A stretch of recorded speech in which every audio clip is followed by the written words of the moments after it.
So come to existing నాలా, అది convert చేయకుండానే అవుతూ అంటారు సార్. వాటిని మనం తీసుకోవడం అన్నది బెస్ట్ ఆప్షన్ అంటారు. ఇప్పుడు అగ్రికల్చర్ ల్యాండ్ అయితే మీకు నాలా కన్వర్షన్ అవసరం లేదు. ఓకే. ఎందుకు అంటే మనం వ్యవసాయం చేసుకోవాలి అక్కడ అనుకున్నప్పుడు నాలాతో పని లేదు. నాలా ఎప్పుడు చేస్తారంటే ఈ వ్యవసాయ భూమిని నేను వ్యవసాయానికి కాకుండా వేరే దానికి వాడతా. ఫర్ ఎగ్జాంపుల్ ఏదైనా కన్స్ట్రక్షన్ పర్పస్ కావచ్చు, ఏదైనా ఇండస్ట్రియల్ పర్పస్ కావచ్చు, ఏదైనా నేను మార్చుకోవాలి, నేను దీన్ని అగ్రికల్చర్కి కాకుండా వేరే దానికి వాడాలి అన్నప్పుడు అప్పుడు మాత్రమే అది నాలా కన్వర్షన్ అవసరం. అది వాడకుండా జస్ట్ మేము ఇప్పుడు అగ్రికల్చర్ కోసమే అనుకుంటే మాత్రం మీకు నాలా కన్వర్షన్ అనేది అవసరం లేదు.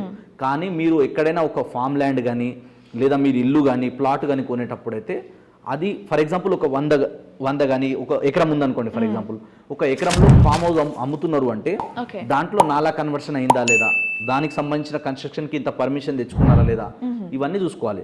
ఇప్పుడు కూడా కొందరు ఊర్లలో ఏముంటారు అంటే చిన్న ఒక నార్మల్గా ఒక ఇల్లు లాంటిది కట్టుకుంటారు, వీకెండ్ హోమ్ లాగా వెళ్ళి ఎంజాయ్ చేసి వస్తూ ఉంటారు. సో దానికి కూడా ఎంతవరకు పర్మిషన్స్ ఉన్నాయి ఏమున్నాయి అన్నది చూసుకోవాలి ఒకసారి. అది చూసుకొని తీసుకోవచ్చు. మనం అగ్రికల్చర్ ల్యాండ్ అయితే నాలా అవసరమే ఉండదు. అది అగ్రికల్చర్ కాకుండా వేరే దానికి వాడాలి అన్నప్పుడు కంపల్సరీ నాలా అనేది ఉంటుంది. సో ఆ నాలా కన్వర్ట్ చేసిన తర్వాతనే తీసుకోవాలి. లేదు మనం తీసుకున్నాక చేసుకోవాలంటే దానికి కొంచెం అమౌంట్ ఉంటుంది, అది పే చేస్తే చేసుకోవచ్చు, ప్రాబ్లం ఏం లేదు.